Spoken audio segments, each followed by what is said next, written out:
Deborah Whitmore believed rules didn't apply to her. She was used to getting what she wanted quickly and without question, wearing an expensive white blazer, shiny heels, and a designer handbag that probably cost more than most people's. Monthly rent, she walked confidently into the courtyard outside Buckingham Palace. The sky was clear, and the crowds were large. Tourists had been waiting patiently in long lines to watch the famous changing of the guard ceremony. But Deborah had no time or patience for waiting. She stopped right in the center of the open walkway, her phone already in hand, ready to take what she called the perfect photo. Behind her, families stood in a proper line, quietly holding their places. Some children were sitting on their parents' shoulders. Elderly couples were talking softly about the last time they visited. Some people, like a young family from Australia, had been waiting all morning just for this moment. A palace attendant, dressed in a navy jacket with gold buttons, approached Deborah politely. His voice was calm, but clear. "Ma'am, the line begins over there," he said gently, pointing to the queue. "We kindly ask all visitors to remain behind the barriers, for safety reasons." Deborah didn't even look at him. She waved her hand through the air, cutting off his sentence like it was annoying background noise. "Do you know who I am?" she asked loudly. "I'm not standing in line like a tourist. I have a lunch reservation at the Ritz in less than 40 minutes. The palace worker stayed professional. I understand, ma'am, but this is for your safety. The guard will march through here soon." "Safety?" Deborah laughed out loud. Her voice echoed across the courtyard. "You mean those toy soldiers?" she said, waving toward the gates. "They're just here to entertain tourists. This place is a photo stop, not a war zone."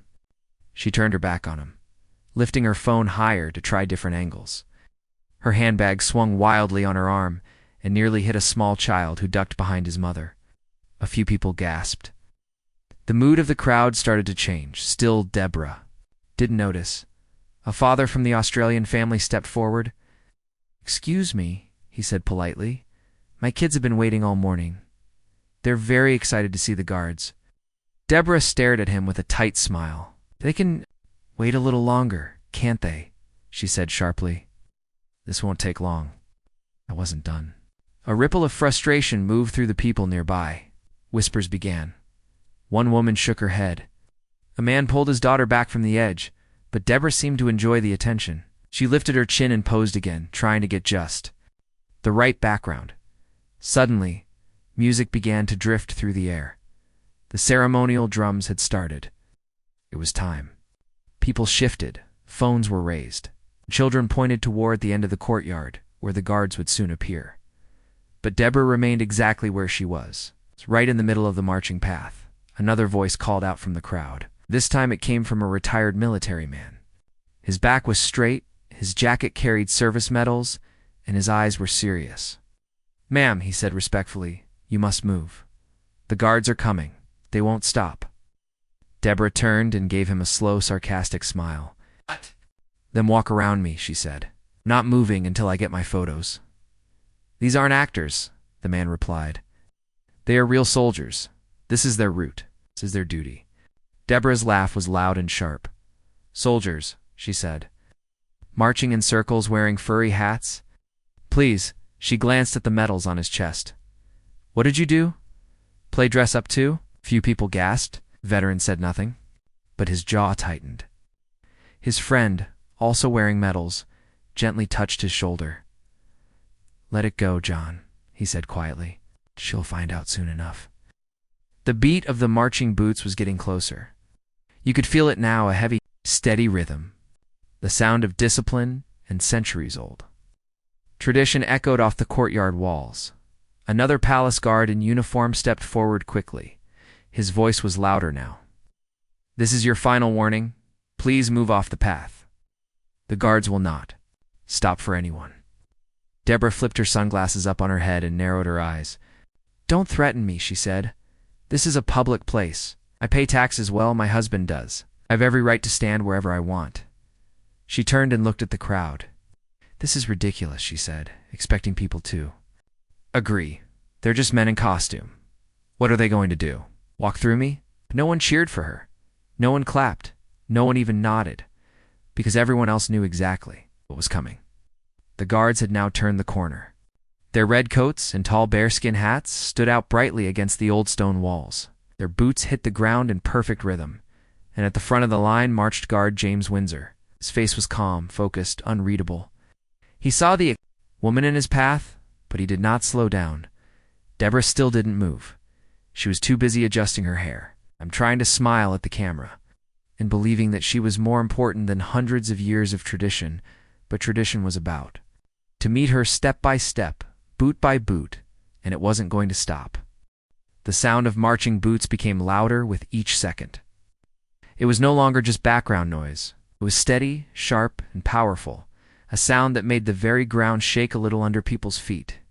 Families leaned back behind the ropes. Tourists fell quiet. Phones were ready.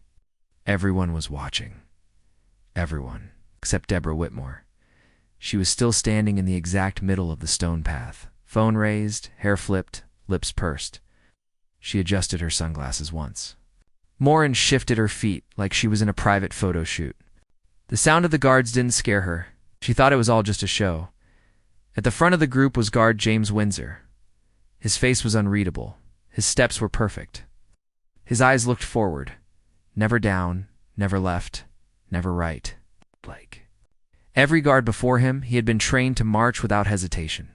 No one, not even a rude tourist, could break that discipline.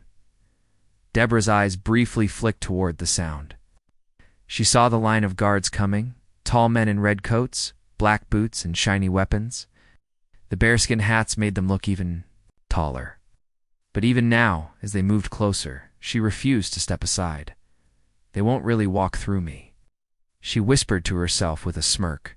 This is just for show. They'll stop. They have to. But they didn't. The marching continued. The people watching didn't cheer. They didn't laugh. Some even looked nervous. A mother nearby pulled her children closer. An older woman covered her mouth. The two veterans from earlier were still standing quietly, watching with knowing eyes.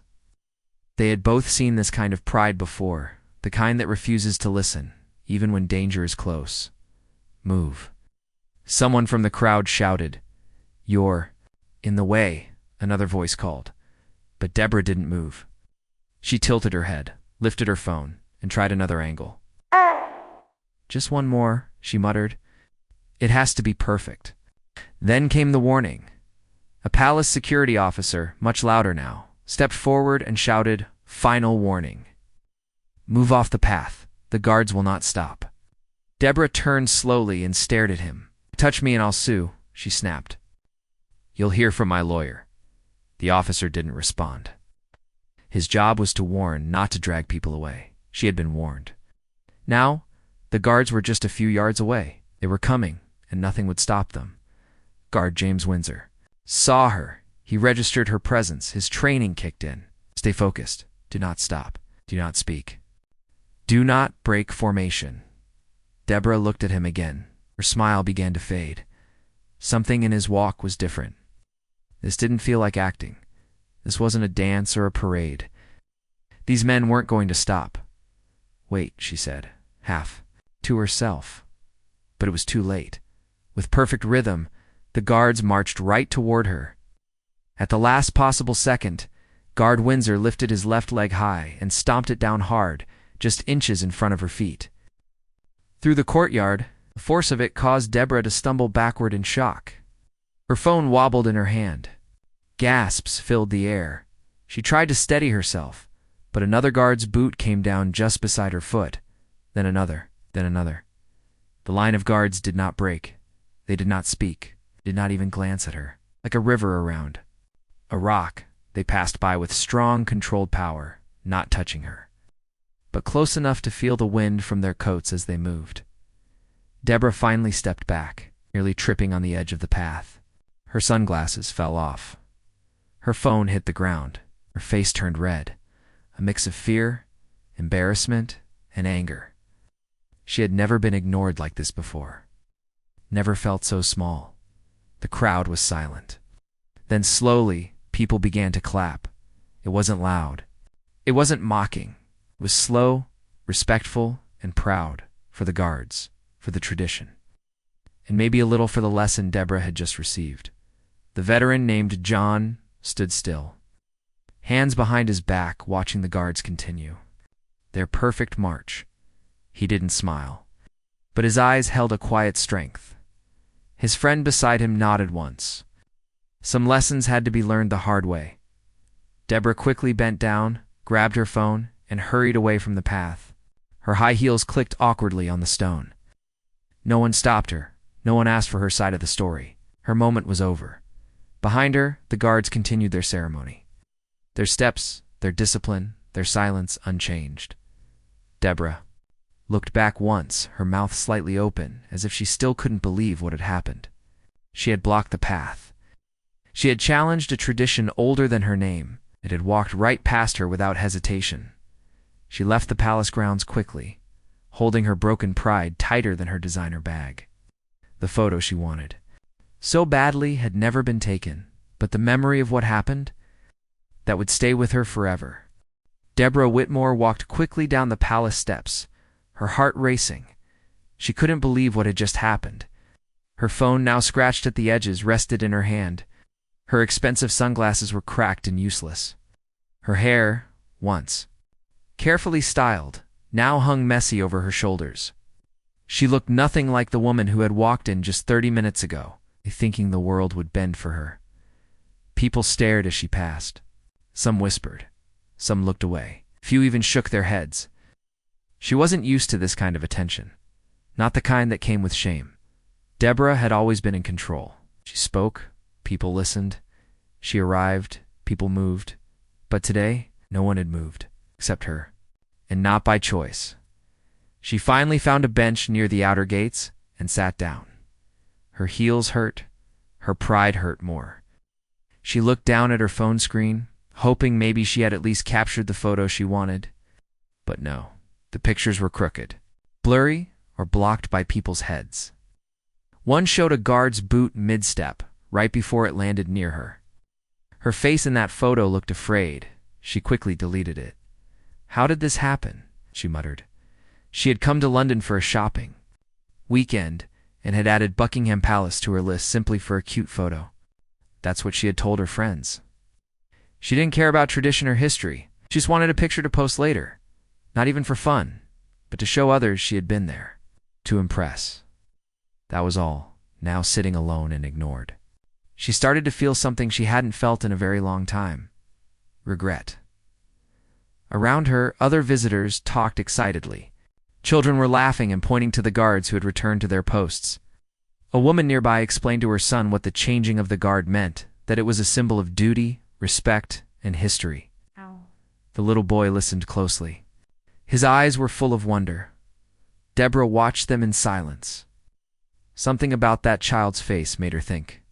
She realized she hadn't even known what the ceremony was really about. She had just assumed it was for fun, for show. She never asked, never wondered. She only thought about herself.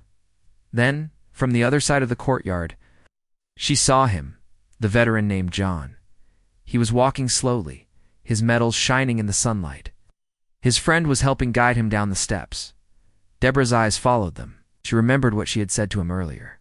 Her words came back like a heavy wave.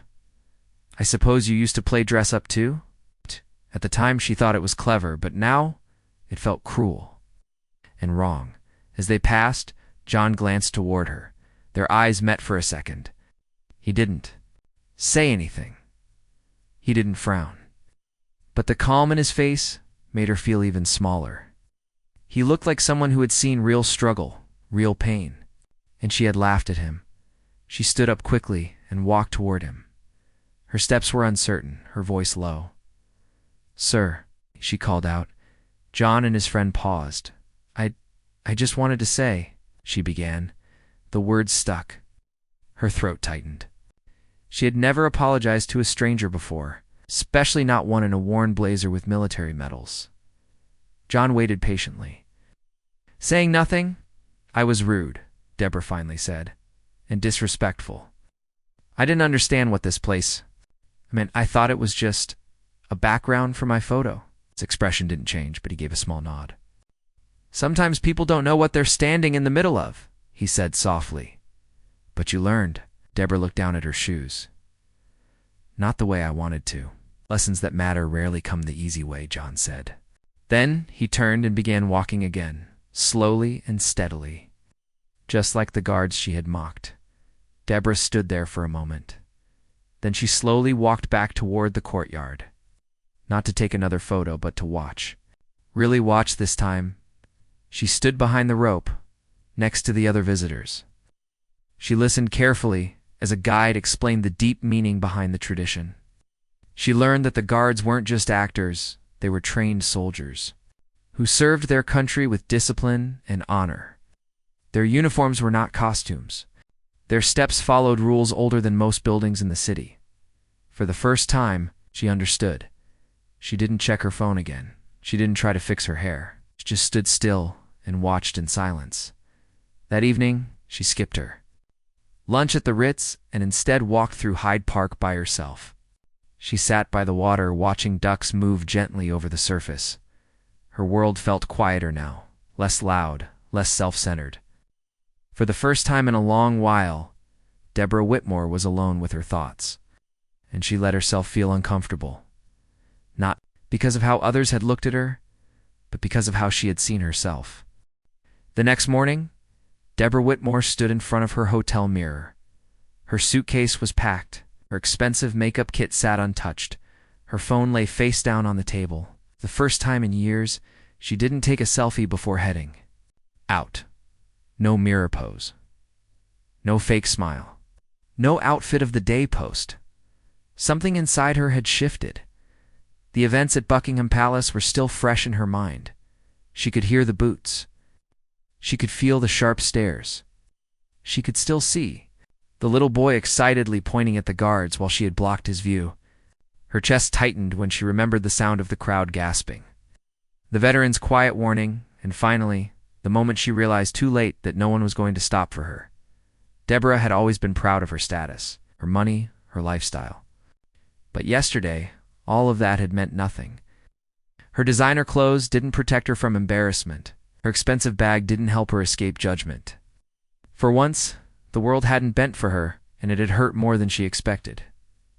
She checked out of the hotel quietly, without asking for special treatment or extra service. The taxi ride to the train station was also quiet. She looked out the window, watching the people on the street. Some were dressed nicely, others simply. Children laughed. Workers rushed. Tourists snapped photos. No one noticed her. And for the first time, she was okay with that. At the station, she found a quiet bench away from the crowd. She took out her phone and scrolled through the photos again. Most of them were useless. Awkward angles, crooked shots, nothing like she had imagined. Stopped at one photo, though. It wasn't perfect, but it showed something real. It was taken just after the guard had passed her. The shot wasn't posed. She looked surprised, even a little shaken. Her face wasn't polished, but her eyes. Her eyes looked like someone who had just seen herself clearly for the first time. She didn't delete this one, saved it. As she sat waiting for her train, she saw an older couple struggling with two large suitcases near the steps. Deborah hesitated, then stood up quickly and walked over. "Would you like help?" she asked softly. The man looked surprised, but smiled. "That would be lovely, dear." She carried one of their bags down the steps, careful not to trip. It wasn't much, but it felt right, like she was trying not to prove something, to be someone better. Back on the platform, a little girl in a pink coat sat beside her. Mother. She was holding a small plastic soldier, marching it up and down the bench.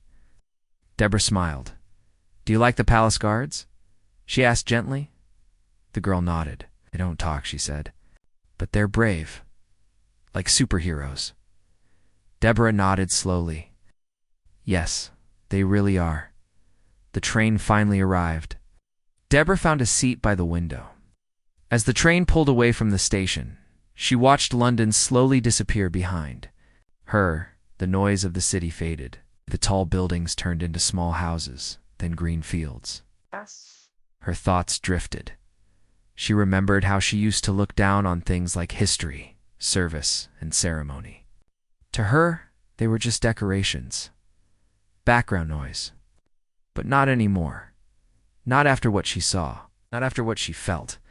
For the first time in her life, she understood that some things were bigger than her. Bigger than photos. Bigger than status. Things like honor, duty, respect. Her trip had started as a quick getaway, a chance to show off. But it had turned into something she never expected. A lesson. And not just any lesson. A hard one. The kind that doesn't fade with time. Days later. Back in her home city, Deborah didn't rush to post anything online. Instead, she took a walk. Through a local park, she smiled at strangers. She said thank you to the barista who made her coffee. She even stopped at a bookstore and picked up a book about the history of royal traditions at home. She placed the book on her coffee table beside a small frame. Inside it was the one photo she didn't delete, the one that wasn't perfect. She had printed it, not to brag, but to remember. To remember the moment she stopped demanding respect, started earning it. That day at Buckingham Palace, Deborah Whitmore had stood in the path of centuries of discipline and tradition. She thought the world would stop for her. But instead, she had been pushed out of the spotlight, not by anger, not by force, but by truth. A truth she couldn't ignore. A truth that changed her. And though she would return home with no perfect photo, no applause, and no admiration from strangers, she came back with something far more valuable. Humility. The quiet, lasting kind. The kind that only comes when pride is broken and wisdom is finally let in.